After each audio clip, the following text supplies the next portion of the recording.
Q&A con lui, Mike Sommerfeld, grande piacere. Vi ho chiesto di farmi delle domande su Instagram, quindi ora faremo giusto qualche domandina a lui e vedremo lui poi cosa ci dirà. You ready? I'm ready. Cosa senti quando devi salire sul palco e come gestisci le tue emozioni?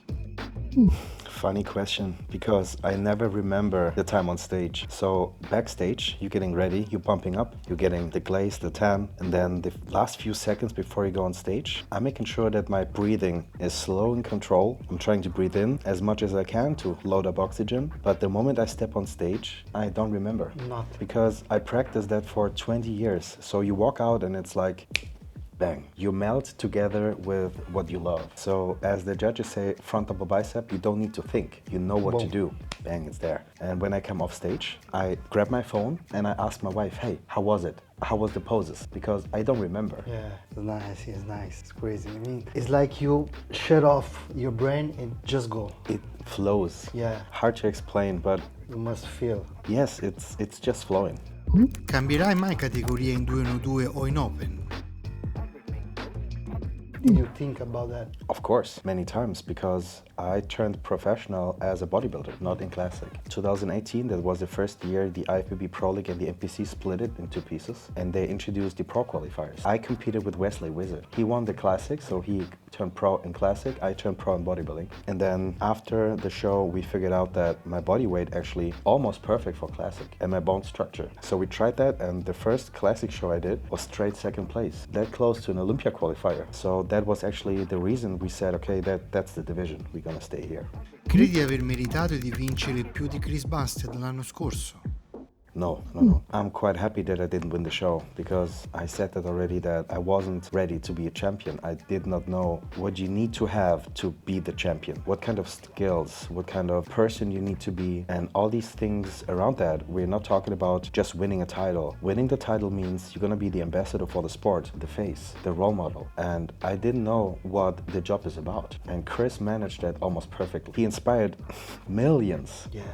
So imagine if I would have won the show, I would have not been ready. So I had an entire year, and especially winning the Arnolds gave me some more impressions what it means to be a champion, to have the responsibility to be the ambassador, the face of a division, because you're gonna develop, you're gonna change the division, and it should be going into the right direction. And I truly believe that everything I learned throughout the last year, especially to the Olympia 25, gave me a lot of tools and skills to become a champion. And especially now this year, the Olympia, going into the show was quite hard, and all the tools, all the knowledge we learned, I was able to use it to step on stage, even under really hard circumstances. Yeah, it's a pretty good perspective, because I saw you was top 6, then 5, then 4, then 3, then I saw you near Chris Bumstead. Was from where? I mean, nobody was expecting, even me. And I was reacting live. I say, what the fuck? Who is that guy Who coming is that from? guy?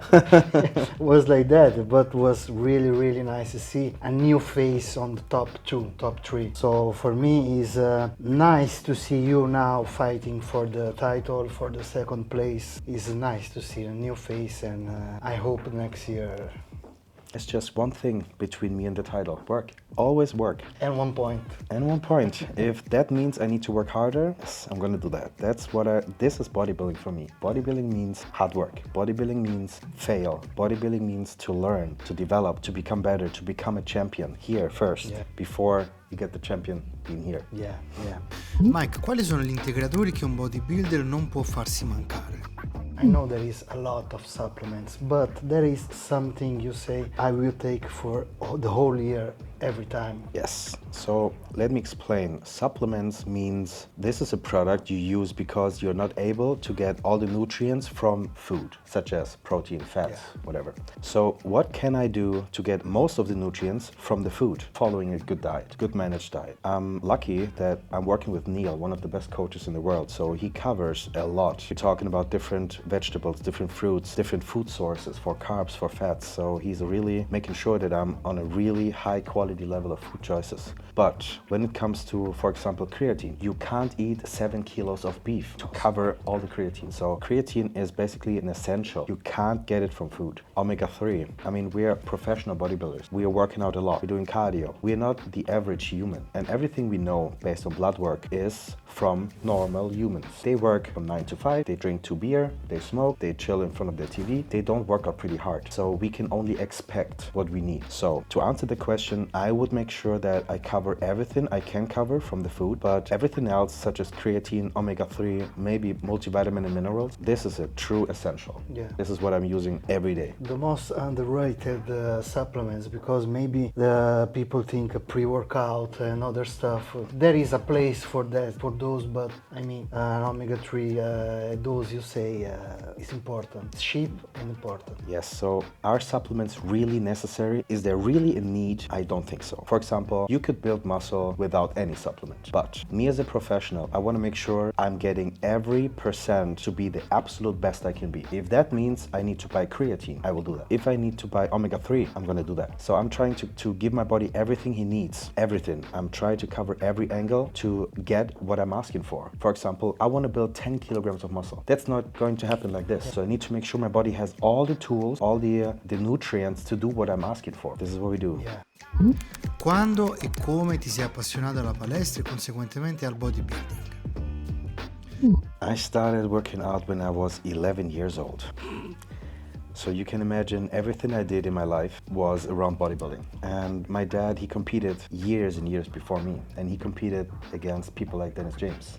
Super funny picture. I saw, yes. 35 years ago, they were stepping on stage against each other. And obviously I saw my dad, and as a kid, 10, 11 years old, you see your dad, he was strong, he was able to fight against problems, he was like a strong, really strong person. And as a kid, you want to be like that too. You want to be strong, you want to be the strongest guy in school, right? So I started to train, and I was not able to go to a gym because I was too young, I had no money. So my parents, they gave me 2 dumbbells, 6 kilo and 8 kilo.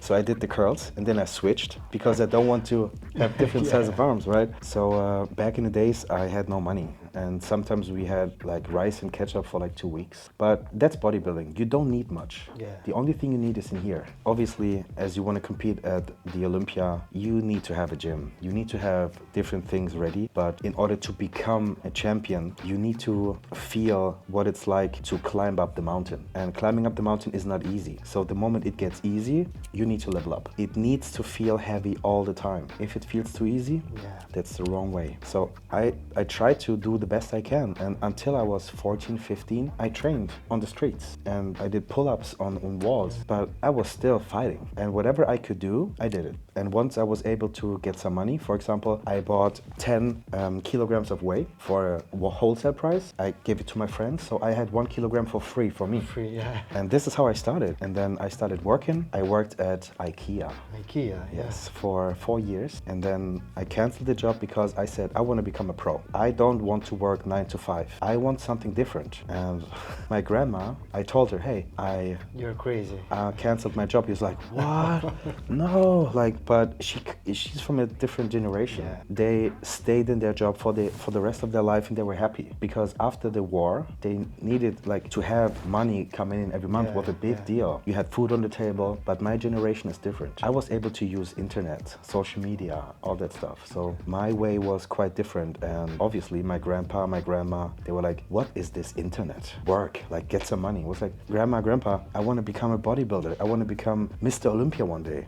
And I mean, they believed in it because they know what kind of person I am. I was so dedicated in so many different things, such as soccer, basketball, I did athletics, swimming, and everything I did, I tried to be the best all the time. So they thought, okay, if he wants to do that, he will be successful. There's no way around. If he's not successful, he will work until he's successful. And then my grandpa told me, I was a child, he told me, Mike, there's only one thing you need. I was like, what? No, there's more, but what is it? He said, work. I said, work? I'm working. I said, yes, work harder. And my grandpa, he was like a true old school German, working with his hands, constructions, like he was a strong, really proud man. And he was able to provide and feed his whole family, his wife, 4 kids. He made an amazing job. He knows how to work. And he told me, work harder, you're gonna be successful. And then before I won the Arnolds, before they announced me as a winner, and this is what I always do, I look up and I talk to Grandpa and I tell him, hey Grandpa, can you see? I worked really hard. Whatever happens, I gave everything. And at the Arnolds, I won the show. And that was a moment, was like, Grandpa, you were so right. And now it's time to work even harder because now the Olympia's coming. Yeah, yeah. Per te, qual è la differenza tra un atleta d'elite e un Olympian? O tra un amatore ed un pro? Personally, for me, there was no difference at all, zero.